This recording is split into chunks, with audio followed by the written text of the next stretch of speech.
여러분 하이.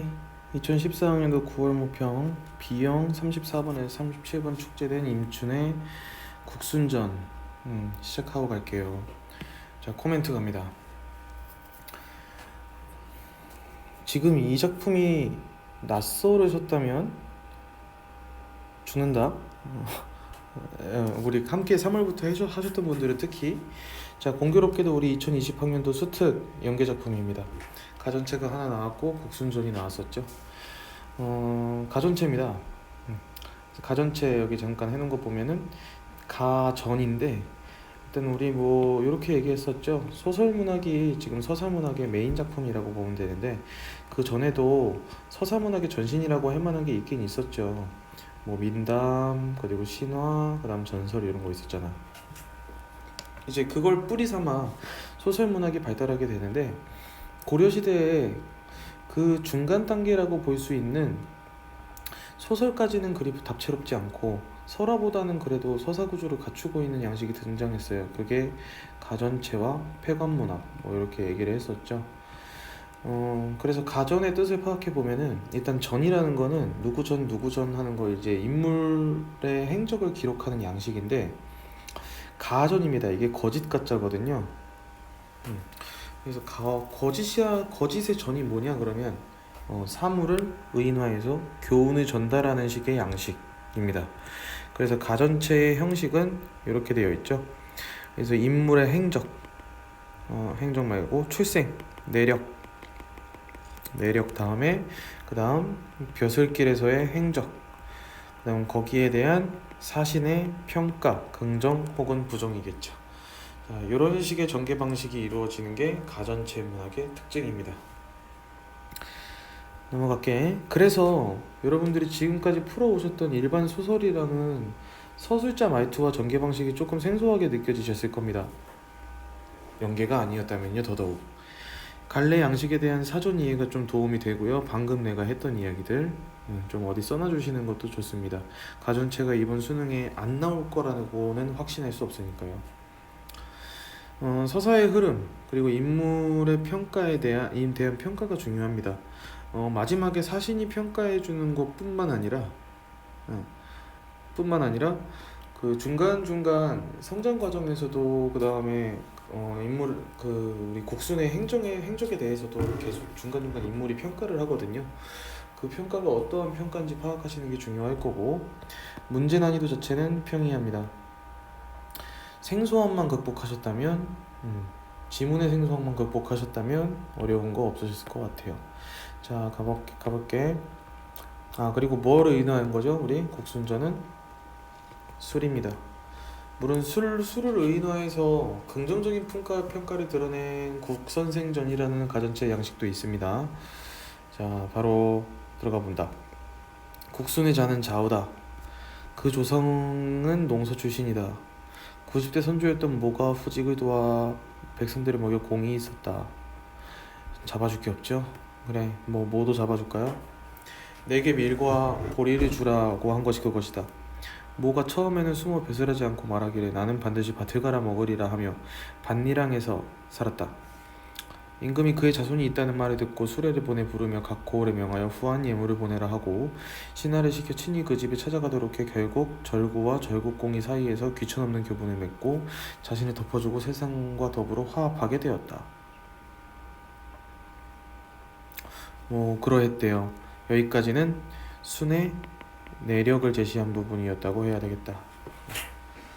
자, 중약 다음 바로 들어갑니다. 수는 그릇과 도량이 크고 깊었다. 여기까지는 긍정적이라고 볼 수 있겠죠?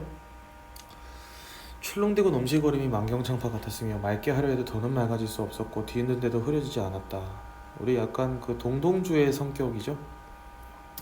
그런 풍류 취향이 한 시대를 풍미하여 잠옷 사람의 기운을 일으켜주었다. 일찍이 서법사에게 나아가 온종일 담론하였는데 자리에 있는 모든 이들이 탐복하여 쓰러지자 드디어 이름이 알려지게 되었다. 아마 자리에 있던 모든 이들이 탐복하여 쓰러진 게 술 취해서 전부 만취해 쓰러진 거라는 짐작이 되는데, 그런 식의 해석은 우리 수능 지문에서는 요구되지 않습니다. 코를 쿡 쳐사라 하매 봉경대부로부터 머슴에게까지 향기로운 이름을 접하는 이마다 모두 그를 흠모하였으며 성대한 모임이 있을 때마다 순이 오지 아니하면 모두 슬퍼 말하기를 국초사가 없으면 즐겁지 않다 했다. 그렇죠. 성대한 모임이 있을 때 파티를 할 때 술 말고 녹차만 마셔야 되면 슬퍼하는 사람들이 좀 있겠죠. 자, 뭐 이런 식의 해석까지는 우리 지문이 읽을 땐 필요하지 않습니다. 표면으로만 훑어 내려갈게요. 그가 당시 세상에서 사랑받음이 이와 같았다. 산도라는 이는 감시관이 있었는데 뭔가 감식을 잘하는 안목이 있었는데 일찍이 손을 보고 감탄하여 말했다. 어떤 늙은 할미가 이토록 잘난 길이나를 나왔을꼬? 오, 훌륭하다. 하지만 천하의 백성들을 그를 치는 자도 필경 이하일 것이다. 천하의 백성들을 망하게 하는 자도 필경 이하일 것이다. 라고 했답니다. 뭐 그에 대한 피드백이 없어, 그치? 그냥 평가일 뿐이야. 대신 이런 건 잡아주고 가야 됩니다. 자, 관부에서 순을 불러 청주종사를 삼았으나 청주종사 배꼽 밑까지 시원하게 넘어가는 좋은 술이래요. 높은 벼슬이 뜻한데요. 마땅한 벼슬자리가 아니라 하여 다시 평원도고 명치 위에 머물러 숨이 막히지 않는 좋은 취재하는 술이래요. 낮은 벼슬이래요. 그러니까 높은 벼슬을 줬다가 마땅한 벼슬자리가 아니라고, 그러니까 낮은 벼슬을 줬다는 거잖아.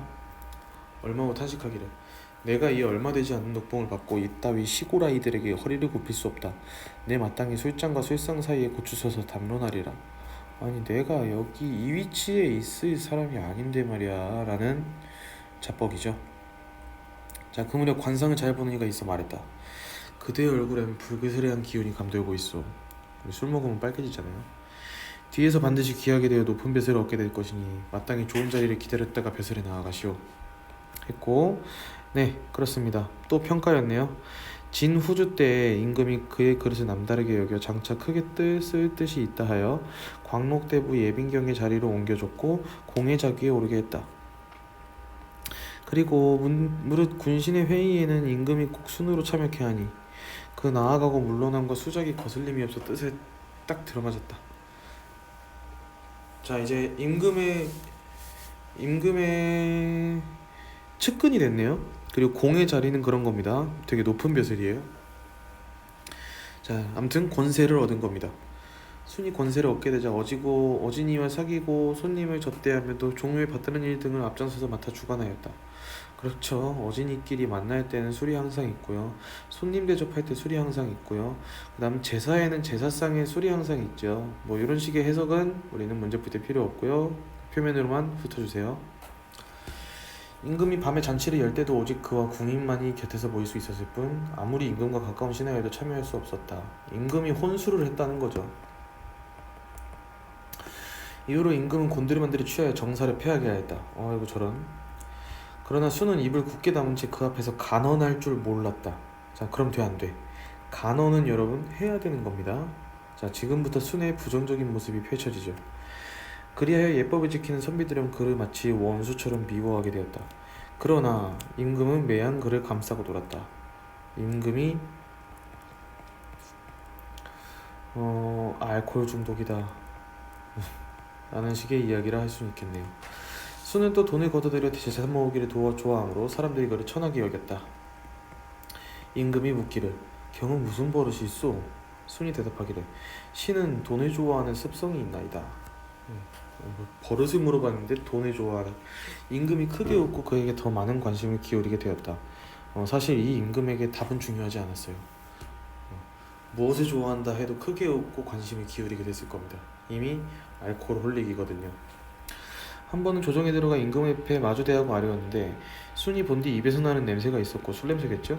이에 임금이 싫어하며 말했다. 경이 나이 들고 기운도 없어 나의 부림을 못 견디는구려. 아우 입냄새. 그러자 순은 마침내 관을 벗고 물러나면서 아뢰었다. 신이 높은 벼슬을 받고 남에게 물려주지 아니하면 망신이 될까 두렵습니다. 부디 집으로 돌아갈 수 있도록 해주신다면 그걸로 만족하겠습니다. 이제 귀향하겠다. 그죠? 왕의 명으로 좌우의 부축을 받아 집에 돌아온 순은 갑자기 병이나 하룻밤 사이에 죽고 말았다. 왕이 술을 멀리하기 시작했나 보죠. 자식은 없고 먼 친척 가운데 아울벌되는 청이 있고 훗날 그 나라에 출사하여 벼슬이 내궁봉에 이르렀으며 그 자손이 다시 중국에서 번성했다. 사신은 이렇게 말했다. 자, 요 부분이 바로 사신의 평가죠.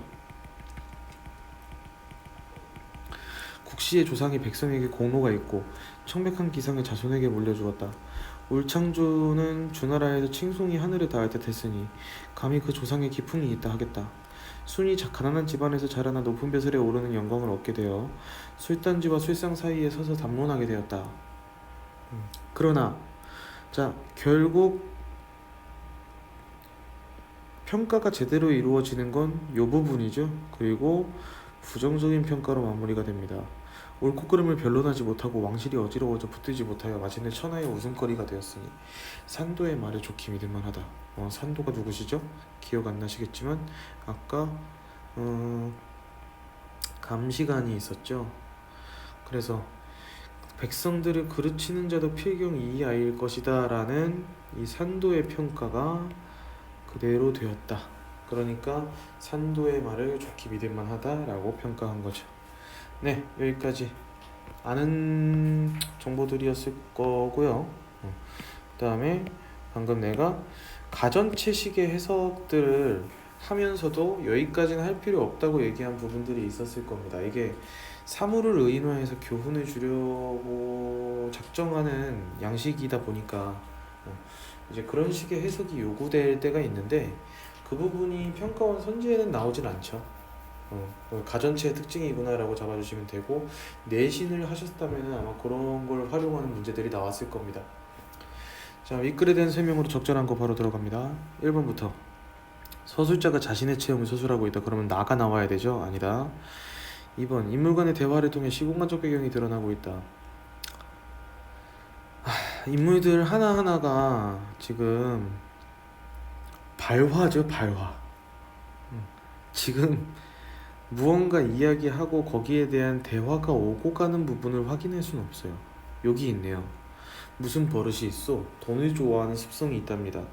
여기 하나 있고 임금과 순 사이에 얘기한 부분만 있네요.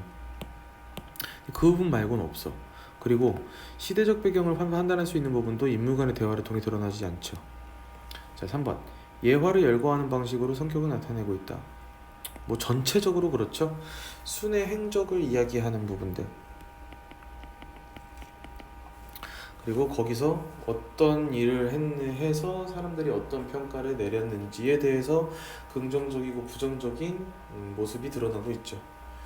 4번 과거와 현재를 교차시켜? 아니요, 시간의 흐름에 따라 진행되고 있습니다. 권위 있는 인물의 중재, 뭘 중재할까요? 네, 갈등이 해소되는 것도 없습니다. 132번 적절하지 않은 거고요. 1번부터 기억은, 자, 기억은 출렁대고 넘신거림이 만경창파. 자, 곡순의 성품을 바다에 비유한 것으로 바다? 만경창파, 창파. 넓고 깊은 곡순의 마음을 의미한다. 오케이. 니은 이 부분이요. 산도의 평가. 곡순의 장래를 예언한 것으로 곡순이 세상에 부정적 영향을 끼칠 걸 경고했죠. 다음 디귿. 여기 이따위 시골 아이들에게 굽힐 수 없다. 불만스러운 처지와 이를 넘어서려는 신경을 표현한 것으로 자존심을 나타낸다 얘기할 수 있고, 리을 순이 권세를 얻게 되자 뭐 이런 일들을 맡았다. 높은 자리에 있으면서 맡았던 소임을 기술한 것으로 오케이. 친교 모임, 공식적 행사, 제사에서 능력을 인정받은 곡순의 면모. 오케이. 미음. 네, 자, 퇴임하면서 곡순이 한 말로 선조의 뜻을 받들어 자신의 순수했던 성품을 되찾고자 스스로 물러난 곡순의 의지를 드러낸다. 뭐라고 했냐? 남에게 물려주지 않으면 망신이 될까 두렵다 했어요. 그러니까 집에 간다 했어요. 그리고 임금의 마음이 떠난 걸 알고 간다고 한 거지. 자, 확실한 건 얘기할 수 없는 부분은 선조의 뜻을 받들어 순수했던 성품을 되찾고자 합니다라고 얘기하는 부분은 아니다. 의도가 틀렸습니다. 자, 적절하지 않은 거고요. 가전체에 대한 설명입니다. 사물을 의인화, 일생을 전의 형식으로, 그 다음 인물의 가계, 성품, 생애, 공과, 그래서 가계, 행적, 농평이라는 틀 속에, 그래서 인간 세태풍자, 세상을 경계하려는 내용, 교훈성이 있다. 아까 설명하고 시작한 가전체의 특징이네요. 자, 봐줍니다. A 부분 확인해 주시고 가문 내력을 소개하는 가계에 해당하는 부분 맞고요. 주인공이 유서 깊은 가문 출신임을 알려주고 있군. 그쵸, 뭔가 유서 깊은 가문 출신이네요. 그다음 2번. B와 C는 주인공의 행적을 구분하여 B에선 주로 주인공의 과오를, C에서는 훌륭한 업적을. 자, B에서는 주인공의 훌륭한 업적이라고 할 것까지는 없지만 인품이 훌륭함을, C에서는 여기 부정적 행적이죠. 돈을 좋아하는 습성에다가 원수처럼 미워하고 간언할 줄 모르고 뭐 그런 성품들. 자, 그래서 B랑 C랑 긍부정이 이미지가 바뀌어 있습니다. 답은 2번. 3번. C에서는 형상화된 주인공의 행적으로부터 작가가 전하고자 하는 교훈을 C에서는 행적을 제시했고요. E에서 그것을 요약적으로 제시하고 있다. 평가에서 요약적으로 제시하겠죠. 4번. D는 후대의 가문 내력을 기술하여, D에서 후대의 가문 내력을 기술하여. 오케이. 그 다음 국순 가문이 세상에 널리 퍼져나갔음을 보여주고 있군. 그렇게 술은 세상 온 곳에 정착하게 됐나봐요. 이는 사신이 논평하는 객관적 형식을 활용하여. 객관적 형식. 자, 여기서 뭐 이렇게 들어가면 안 됩니다. 객관적을 사신의 주관이 들어간 거잖아요. 이렇게 생각하면 이제 한도 끝도 없어져요. 그러니까 국순이라는 인물의 행적을 사신이라는 그것도 공신력 있는 제3자잖아요. 사신이 논평해주는 형식이다. 그래서 객관적 형식이라고 얘기를 할 수가 있게 되는 겁니다. 그래서 인간 세태에 대한 작가 자신의 견해를 나타내고 있군. 맞다고 볼 수 있겠네요. 여기서 객관적의 범위를 이렇게 잡아주셔야 됩니다. 사신의 평가가 들어가 있는데 평가는 주관이니까 객관적이 아니죠. 이러시면 안 돼요. 134번. A를 나타낸 말 한자성어고요. 자, 입을 굳게 담은 채. 해당 한자성어는 함구무언입니다. 입을 봉하여 굳게 담음. 네. 그리고 우리 한자성어 문제 지금 또 계속 나오던 때의 유형이거든요. 얘기했습니다. 그 5개 중에 3개 정도 알고 계시면 푸는데 큰 무리 없게끔 나올 것이다 얘기했었고, 문제는 5개 중에 3개가 안 된다는 거죠. 아는 게. 얘는 같은 말 계속 되풀이하는 겁니다. 중언부언. 그 다음 중구난방은 뭡니까? 중구난방은 막기 어려울 정도로 여럿이 마구 짓거림. 이실직고는 사실대로 말해라. 어불성설은 뭡니까? 어불성설. 말이 이치에 말이 안 된다야. 그러니까 말이 되지 않는다 이런 뜻이거든요. 말이 이치에 맞지 않음. 네, 여기까지 하고요. 네, 뭐 그 공교롭게도 수특 연계였는데요. 이김에 복습 좀 해주시고요. 그 다음에 뭐 혹은 틀린 선지 납득 안 되는 부분 있으면 피드백 때 이야기합시다. 자, 수고하셨습니다.